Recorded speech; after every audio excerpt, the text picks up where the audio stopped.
जोहार। जोहार फुलोदी। जोहार परतुदा। तो कैसे नहीं रह रहे? सब ठीक ठाक है परतुदा। और तो कार्यक्रम कर शुरुआत हो गिला है और हमरे कर किसान भाई बहन मन इंतजार में है कि कखन ले उमन के नया नया जानकारी। बिल्कुल बिल्कुल, अरे सही बात है कि उन्हें हमरे कर इंतजार करे ना कि अच्छा से अच्छा जानकारी है उमन से हमरे ले सकूं। जी बिल्कुल। और परतुदा सबसे पहले रौर से हम ये पूछे चाहिला कि एखन दशहरा बीत गेलक, अब दिवाली का आगमन हुआ थे, एकदम बढ़िया बात तो कहती। कैसन तैयारी चलत है? तैयारी तो कहे ना कि फुलोदी काले कि किसान भाई मन भी दिवाली मनाए कर खुशी में रहे और एखन तो टाण खेती करे मने अथी कर चुके उबड़ा चुके मतलब सर सफाई कर चुके और साथे साथे एखन खेती कर साथे साथे घर दूरा आंगना और पीछे जो खेत रहे छोटा सा जगह रहे उकरो सफाई करत है। ये बात तो बहुत बढ़िया कहली परतुदा का है कि साफ सफाई सबसे पहला एकदम काम है कि बिल्कुल साफ सफाई बहुत जरूरी है। ये माने सफाई कर बात लेके ही अब चलो हमरे कर कार्यक्रम कर शुरुआत करत ही जानकारी कर शुरुआत करत ही परतुदा। तो सबसे पहले चलो कृषि समाचार से शुरुआत करें। बिल्कुल सही कहती जी।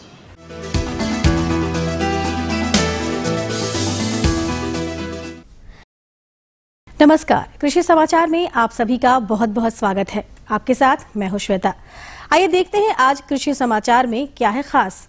राज्य में सामयिक कृषि प्रणाली के विकास के लिए चलाई जा रही है NMSA योजना। कृषि आधारित लघु उद्योग लगाने के लिए बिरसा कृषि विश्वविद्यालय आयोजित करती है प्रशिक्षण कार्यक्रम।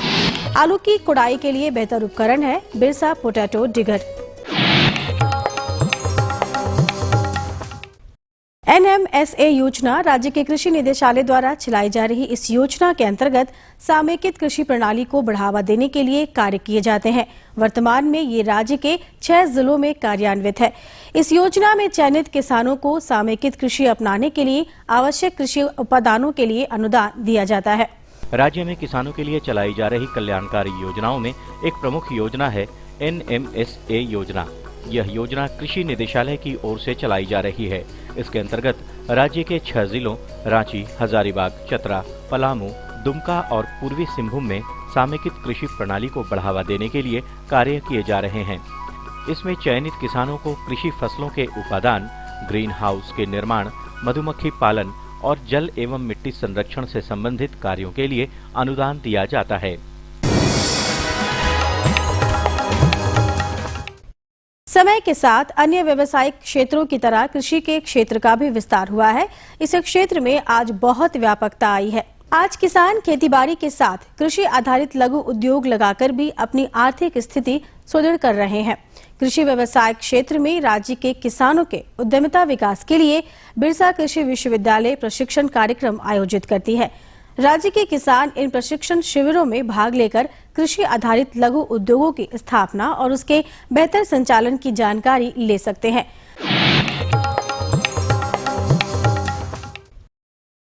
राज्य में उपजाई जाने वाली अनाजों में धान के बाद मक्का हमारे यहाँ प्रमुखता से उपजाई जाती है। जो किसान मक्का लगाना चाहते हैं वे अच्छी उपज पाने के लिए बिरसा मक्का 1, बिरसा विकास मक्का 2, प्रिया और कंचन नामक प्रभेद लगा सकते हैं। बिरसा मक्का 1, बिरसा विकास मक्का 2, प्रिया और कंचन ये मक्का के उन्नत प्रभेदों में अच्छे माने जाते हैं। इनके दाने पीले और पुष्ट होते हैं। लगभग 80 दिनों में इनकी फसल तैयार हो जाती है। प्रति हेक्टेयर 20 किलोग्राम की दर से बीज की बुआई कर और उचित कृषि कार्यों को करके लगभग 35 से 40 क्विंटल उपज प्राप्त की जा सकती है। स्वस्थ, गुणवत्ता युक्त और पौष्टिक फसल हमें तभी प्राप्त हो सकते हैं जब लगाए जाने वाले फसल के बिचड़े स्वस्थ और रोग रहित हों। तो स्वस्थ बिचड़े कैसे उगाएं और उनकी देखभाल कैसे करें, आइए जानते हैं बेहतर तकनीक में। अच्छे बिचड़े प्राप्ति के लिए कुछ बातों पर ध्यान देना बहुत जरूरी होता है। पौधशाला में क्यारियों की तैयारी में कंपोस्ट खाद का प्रयोग करना चाहिए, क्योंकि मिट्टी तथा बीजों को उपचारित कर लेना अच्छा होता है। अंकुरण के 1 सप्ताह बाद नवजात पौधों को पत्रभक्षक कीटों और कई प्रकार के रोगाणुओं से सुरक्षा के लिए मोनोक्रोटोफॉस दवा का छिड़काव करना चाहिए। स्वस्थ बिचड़ों के समुचित विकास के लिए साधारण उर्वरकों के अलावे मिराकुलान नामक वृद्धिवर्धक हार्मोन का छिड़काव उचित मात्रा में करना चाहिए और तैयार बिचड़ों को उखाड़ने के बाद उनकी जड़ों को बेनगार्ड और स्ट्रेप्टासाइक्लिन का घोल बनाकर 1-2 घंटे के लिए डुबो कर रखना अच्छा होता है।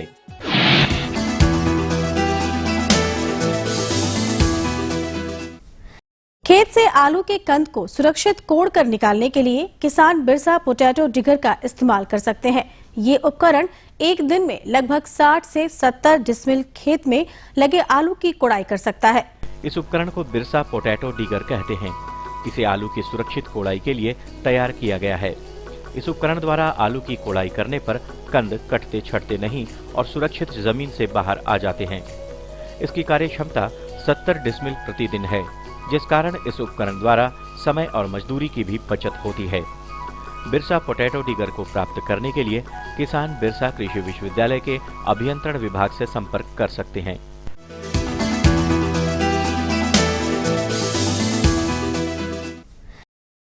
कृषि समाचार में आइए अब मिलते हैं एक कृषि जगत के सफल व्यक्तित्व से और जानते हैं सफलता की मंजिल इन्होंने कैसे पाई। हम सबसे पहले कृषि विज्ञान केंद्र सुजानी देवघर के द्वारा डेयरी से संबंधित यहाँ पर हमको प्रशिक्षण मिला। गाय पालन के लिए किस तरह गाय पाला जाता है और किस तरह रखरखाव किया जाता है। उसके बाद वर्मी कंपोस्ट का ट्रेनिंग दिया गया और वो ट्रेनिंग हमको बहुत अच्छा लगा। ट्रेनिंग करके हम जो है सो उसे वर्मी कंपोस्ट जो गाय का गोबर से अपना घर में इकट्ठा करके 15 दिन जो है सो और फिर बेड बना करके और उसमें डाले। जब वर्मी कंपोस्ट तैयार हुआ तो हम खेती में भी गए। सारा खेती में वही आलू, बैगन, टमाटर, मिर्चाई सारे में लगाए तो हमको देखे बहुत जो है सो खाद का मात्रा बहुत कम लगा और उपज ज़्यादा हुआ। और अब एक नजर राज्य के कुछ प्रमुख शहरों के मौसम के मिजाज पर। आज राज्य के कुछ प्रमुख शहरों के तापमान इस प्रकार दर्ज किए गए। रांची अधिकतम 27 डिग्री सेल्सियस और न्यूनतम 18 डिग्री सेल्सियस। देवघर अधिकतम 29 डिग्री सेल्सियस और न्यूनतम 20 डिग्री सेल्सियस। दुमका अधिकतम 30 डिग्री सेल्सियस और न्यूनतम 20 डिग्री सेल्सियस। गोड्डा अधिकतम 30 डिग्री सेल्सियस और न्यूनतम 21 डिग्री सेल्सियस। चाईबासा अधिकतम 29 डिग्री सेल्सियस और न्यूनतम 20 डिग्री सेल्सियस। और हजारीबाग का तापमान अधिकतम 28 डिग्री सेल्सियस और न्यूनतम 18 डिग्री सेल्सियस रहा।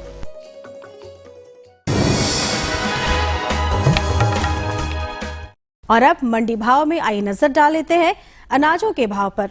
आज राज्य की प्रमुख खाद्यान्न मंडियां हल्के उतार चढ़ाव के साथ सामान्य रहीं। इनमें फिलहाल बहुत बदलाव की स्थिति नहीं है। उधर सब्जी मंडियों में चली आ रही तेजी जारी है। हरी सब्जियों की बाजार में अच्छी आवक से मूल्यों में नरमी की संभावना है। आज बिके कुछ प्रमुख अनाजों के भावों पर नजर डालें तो इस प्रकार रही। चावल मध्यम न्यूनतम 2200 रुपए से लेकर अधिकतम 2600 रुपए। चावल उत्तम न्यूनतम 2500 रुपए से लेकर अधिकतम 4300 रुपए। गेहूं न्यूनतम 1500 रुपए से लेकर अधिकतम 1900 रुपए। दाल अरहर न्यूनतम 5700 रुपए से लेकर अधिकतम 7100 रुपए। दाल मसूर न्यूनतम 4400 रुपए से लेकर अधिकतम 5600 रुपए। दाल चना न्यूनतम 3400 रुपए से लेकर अधिकतम 4800 रुपए। चीनी न्यूनतम 3400 रुपए से लेकर अधिकतम 3600 रुपए। आलू न्यूनतम 1800 रुपए से लेकर अधिकतम 2400 रुपए और प्याज न्यूनतम 2200 रुपए से लेकर अधिकतम 2600 रुपए प्रति क्विंटल रहा। कृषि समाचार में आज इतना ही। अगले दिन अगले अंक के साथ फिर मुलाकात होगी कुछ ताजा तरीन खबरों के साथ। तब तक के लिए दीजिए इजाजत। नमस्कार, जोहार।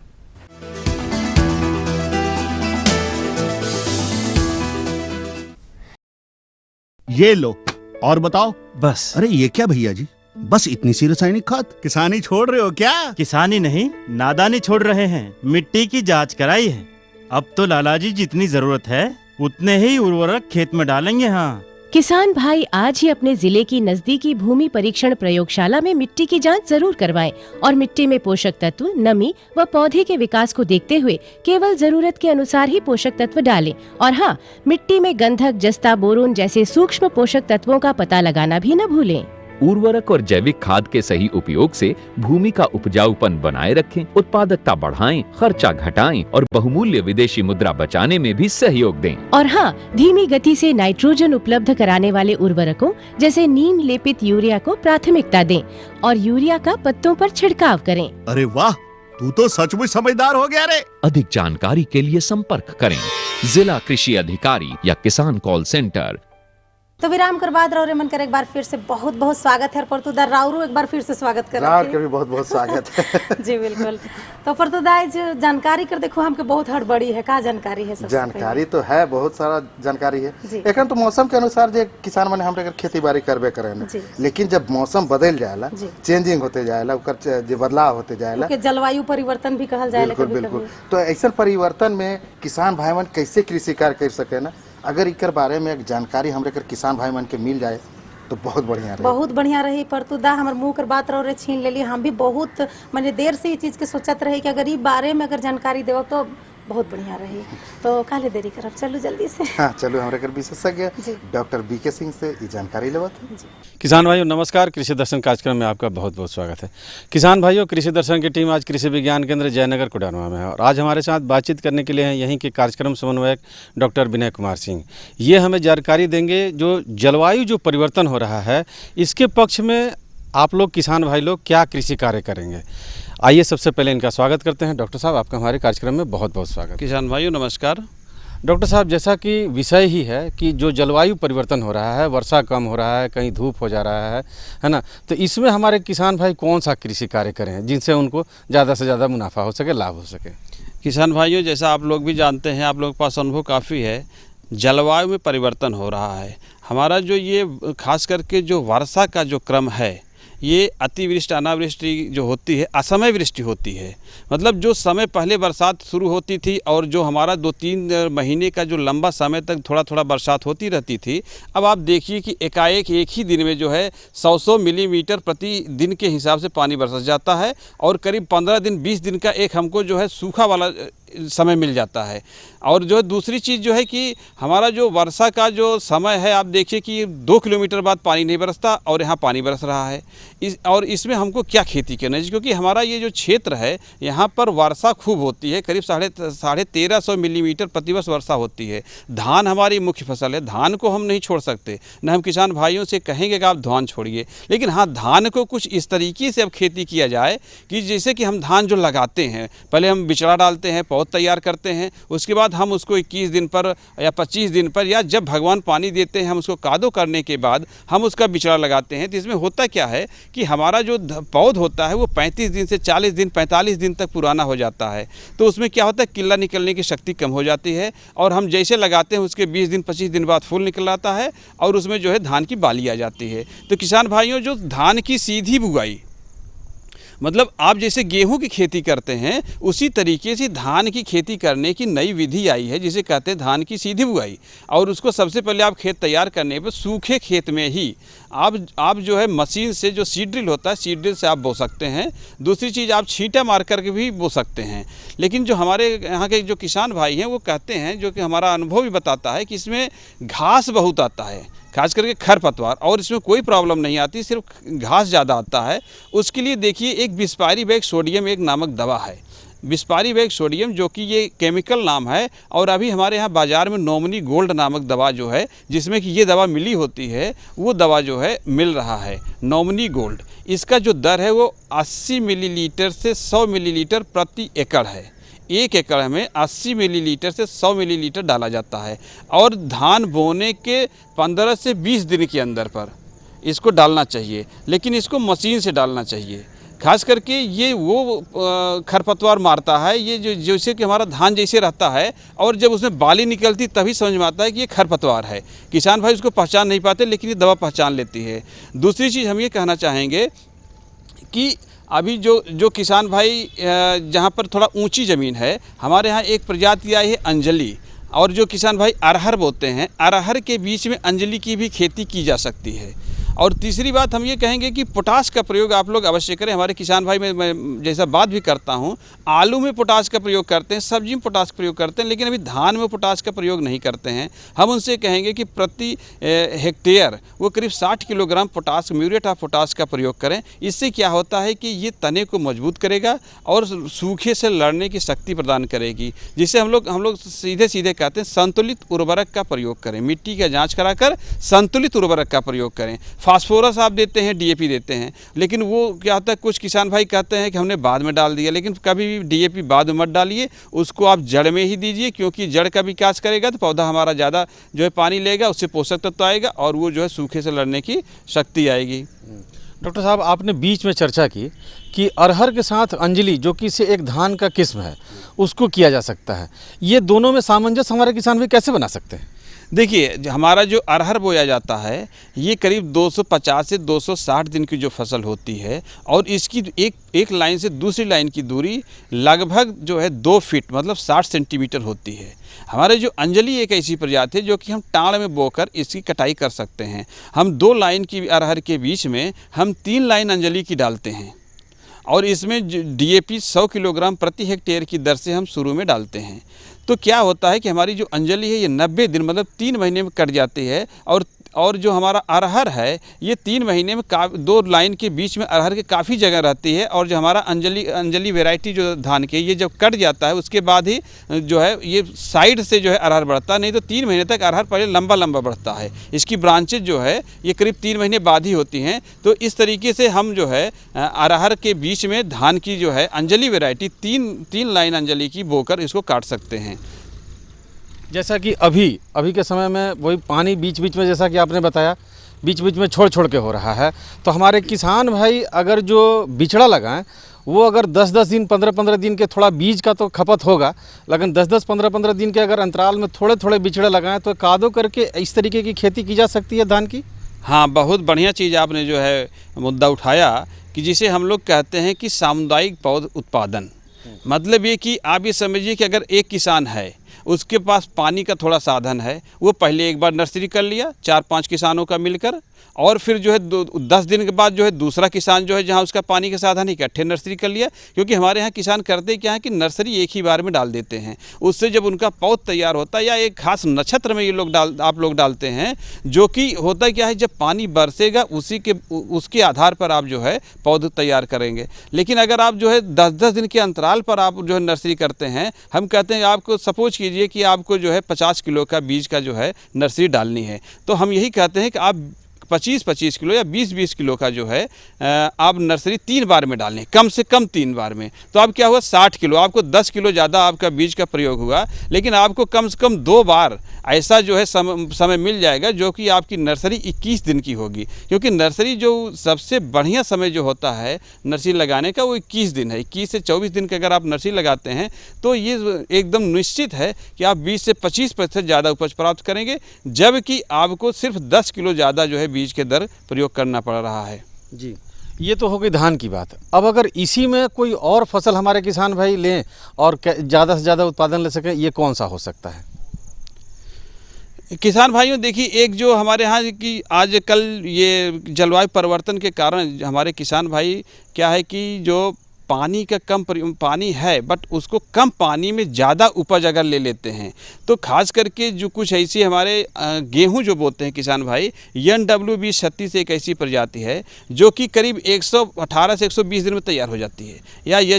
या जो है आपका ये DBW38 ये प्रजाति ऐसी है जो कि बहुत अच्छी है। या C306 आपको प्रजाति अगर मिलती है कहीं पर जो कि कम पानी की फसल है। या 0 टिलेज से आप अगर जो है गेहूं की बुआई करें, 0 टिलेज एक ऐसा है कि आप धान काटने के बाद उसको जब उसका पुआल हटा देते हैं तो उससे बिना जुताई किए सीधे गेहूं बो देते हैं। इससे क्या होता है कि आपको खेत तैयार करने के लिए जो पानी की ज़रूरत होती है वो पानी नहीं रहता की ज़रूरत पड़ती है। या दूसरी चीज़ आप क्या है कि जो पानी आपके मिट्टी में जो है उसका आप उपयोग कर लेते हैं और उससे आपका जो है धान वो गेहूँ जो है आपका अच्छा उपज देती है। दूसरी बात हम बताएं कि जब पहली सिंचाई आप करते हैं तो आप 0 टिलेज में पानी बहुत कम लगता है। खरपतवार का इसमें जो है नियंत्रण होता है, क्योंकि जो 2 लाइन के बीच की जो ज़मीन है उसकी आप जुताई नहीं करते हैं। एक इसमें सबसे मुख्य बात है कि आपका बीज दर इसमें कम लगता है। करीब आप जो है 90 से 100 किलोग्राम प्रति हेक्टेयर की दर से आप बीज दर प्रयोग करें। और 25% अगर आप इसमें जो है DAP आप कम डालते हैं, आप यूरिया कम डालते हैं, क्योंकि लाइन में इसमें DAP यूरिया पड़ता है, इसलिए 25% भी अगर आप कम डालते हैं तो आपकी उपज पर कोई अंतर नहीं पड़ता है। जी हाँ, बिल्कुल। तो देखा किसान भाइयों, डॉक्टर साहब ने कितनी अच्छी जानकारी दी। जो मौसम परिवर्तन हो रहा है, इसमें आप कौन कौन से विभिन्न कृषि कार्य करेंगे और कैसे ज़्यादा से ज़्यादा मुनाफा लेंगे। डॉक्टर साहब, आप हमारे कार्यक्रम में आए, इसके लिए आपका बहुत बहुत धन्यवाद। नमस्कार। देखली फूलोदी कैसा रहला? देखली परतुदा हमके तो बहुत बढ़िया लागला कि बदलते मौसम में का मने खेती बाड़ी करल जाएला, बहुत बढ़िया लागलक परतुदा। लेकिन एगो बात कहे चाहती कि जैसे एखन हमरे कर किसान मने धान कर खेती कर रहे हैं ना, अब धान भी फूटे कर कगार में है। बिल्कुल। तो अगर कभी कभी मैंने अक्सर देखल जाए कभी कभी कि कोई किसान मने रहे ना, जे कि कोढ़िया जाए ना कि अरे चल धान लगाए दिली, अब होइए जाई धान। मतलब कहे के मतलब हम समझ गेली जे कहे चाहती रही कि किसान माने जो धान के खेती करे ना, तो कर देखभाल नहीं कर पा रहे ना, तो कर में खरपतवार जो उपज जाएगा, हाँ, घास फूस हो जाएगा एकदम से, तो उकर जब बढ़ोतरी हो जाएगा तो उकर धान जो बढ़ोतरी होना चाहिए वो नहीं हो पा रहा है। वो नहीं हो पा रहा, जब बाइल उकर में फूटेला तो उकर में भी कमी आ जाएगा। जितना माने हुए चाहिए धान उकर में कम होवे, खरपतवार कर चलते। तो कारण एकरे अगर नियंत्रण कर बारे में अगर जानकारी हमरे कर किसान मन विशेष रूप से अगर ले लेवे और ई कोढ़ियापन के खत्म कर देवे और ओकरे खरपतवार का नियंत्रण अच्छा तरीका से करे, तो खेती बढ़िया से होई, फसल बढ़िया होई। बिल्कुल सही है। तो चलो हमरे कर विशेषज्ञ से मिला थे और जान लिया ये जानकारी के डॉक्टर परिमल कुमार सिंह जी से। किसान भाइयों नमस्कार, कृषि दर्शन के इस कार्यक्रम में आपका स्वागत है। किसान भाइयों, कृषि दर्शन की टीम आज कृषि विज्ञान केंद्र सुजानी देवघर आई हुई है, जहां आज हम बात करेंगे धान में खरपतवार नियंत्रण के बारे में। इस विषय पे जानकारी देने के लिए आज हमारे साथ हैं यहीं के वैज्ञानिक श्री परिमल कुमार सिंह जी। आइए इनका स्वागत करते हैं। परिमल जी, आपका हमारे इस कार्यक्रम में स्वागत है। स्वागत है। परिमल जी, जैसा कि आज हमने आपके लिए विषय लेकर आए हैं कि धान में खरपतवार नियंत्रण, जो कि धान की सबसे प्रमुख समस्या है, इससे निदान कैसे और किस प्रकार हमारे किसान भाई करेंगे, इसके बारे में आप हमारे किसान भाइयों को बताएं। धान में खरपतवार नियंत्रण के लिए सबसे पहले तो मेरा यह सुझाव रहेगा, यदि किसान भाई यदि उसके लिए दूरी मेंटेन करते हैं 10 इंच की दूरी पर जो है, जैसे श्री विधि में लगाते हैं, और इसके लिए भी यदि कम से कम 8 इंच की दूरी में लगाते हैं तो खरपतवार का जो है नियंत्रण पाया जा सकता है। इससे बहुत ही कम खरपतवार लगता है। ख़ास तौर से अभी यहाँ झारखंड में जो हम देवघर जिले में जो देख रहे हैं, मुख्यतः जो खरपतवार लगा है, जो देसी भाषा में कहा जाता है, वो 4 प्रकार का यहाँ जो खरपतवार देखने को मिला। उसके अंतर्गत वो घास ही है, उसमें है सामा घास है, भूथी घास, सिल्वर घास और एक है लुटकना घास कहते हैं। यह जो है 4 प्रकार का घास है, और इसको जो है नियंत्रण करने के लिए यदि हमारे यहाँ किसान भाई उसको ये जिस समय खेत के लिए रुपाई करते हैं, तो रुपाई के ठीक 20 दिन के अंदर यदि वह जो है उसके लिए दवा आती है बायर की, एडोरा, या इसका PPL गोल्ड की आती है, नॉमिनी गोल्ड, उसका जो है दवा यदि प्रयोग करते हैं रुपाई के 20 से 25 दिन के अंदर 60 ml प्रति लीटर के हिसाब से, तो उसमें खरपतवार नियंत्रण से वो माने निजात मिल सकती है। तो ऐसी परिस्थिति में जो है खरपतवार जो है इससे किसान भाई को माने निजात मिल जाएगी, तो इससे जो है कम से कम पैदावार ज़्यादा होगी। परिमल जी, हम आपसे जानना चाहेंगे कि खरपतवार नियंत्रण करते समय हमारे किसान भाई किन किन बातों का ध्यान देंगे। हाँ, खरपतवार नियंत्रण करते समय जो है सबसे पहले वो जो है इसमें मात्रा जिस समय डालेंगे तो उसमें है क्या, जैसे जो ही मात्रा एक टीन में डालते हैं उसमें दवा की मात्रा डालने के बाद उसमें थोड़ा सा शैम्पू की पाउच डाल दें, तो इससे है क्या, वो जो है उसमें चिपकता है जो है, और ये चिपकने के बाद जो कम से कम जो वो तुरंत ही वो उसका निदान हो जाता है और वो तुरंत उसको मरना ही है। तो इस तरह से जो है इस पर ध्यान दें, और जब भी दवा डालते हैं तो उसको खेत के किनारे किनारे जो है उसको चारों तरफ में उसको डाल दें, जैसे खेत के अंदर में ही नहीं, क्योंकि अगल बगल वो भी खरपतवार जो है उसका बीज बाद में जब फसल होता है तो वो उसका बीज गिरता है, और इससे फिर अगले साल भी किसान को उसका सामना करना पड़ता है। इसलिए ये कहेंगे जो जब भी जो उसके लिए खरपतवार नाशक डालते हैं तो खेत के अलावा जो है वो उसके अगल बगल में भी डालें, और इसके लिए जब भी खरपतवार नाशक का जब प्रयोग किया जाता है तो उसके लिए कम से कम जो है पानी की मात्रा जो है खेत में नहीं के बराबर हो, माने 4-5 सेंटीमीटर हो, उससे ज़्यादा नहीं होना चाहिए।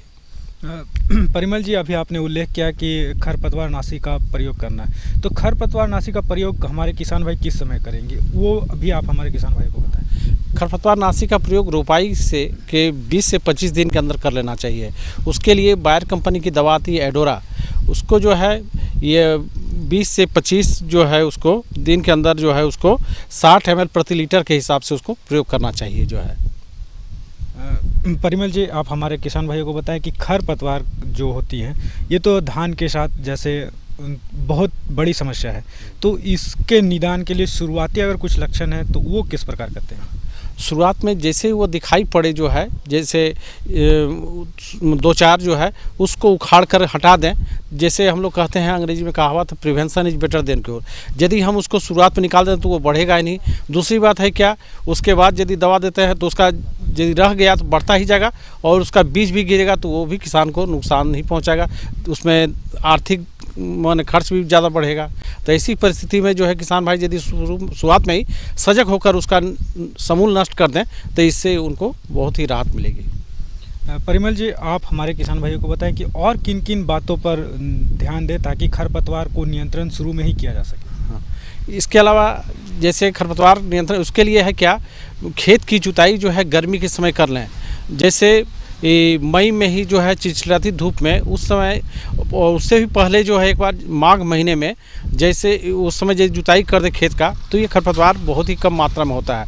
और दूसरी बात है क्या, जब यदि समय मिले तो मई धान का बीज गिराने के पहले करीब उस समय यदि जुताई कर देते हैं करीब 6 इंच तक, तो उससे जो खरपतवार से बहुत ही निजात मिल सकता है। तो वो समय बहुत ही उपयुक्त समय है 2 महीने में जो है, फरवरी महीने और मई महीने में जो है यदि उसकी जुताई कर देते हैं तो इससे जो है खरपतवार पर बहुत ही कम, बहुत हद तक उसमें कामयाबी मिल सकती है। खरपतवार नियंत्रण जो है बहुत ही आवश्यक है। खरपतवार नियंत्रण नहीं होने से जो उससे उपज में ह्रास होता है, तो ऐसी परिस्थिति में खरपतवार रहेगा तो एक तो उपज भी कम होगा, क्योंकि उसके साथ जो है पौधे को बढ़ने की शक्ति नहीं मिल पाती है और खरपतवार के चलते वो रस जो है उसका पोषक तत्व जो है वो पौधे को नहीं मिल करके वो खरपतवार ही खींच लेता है।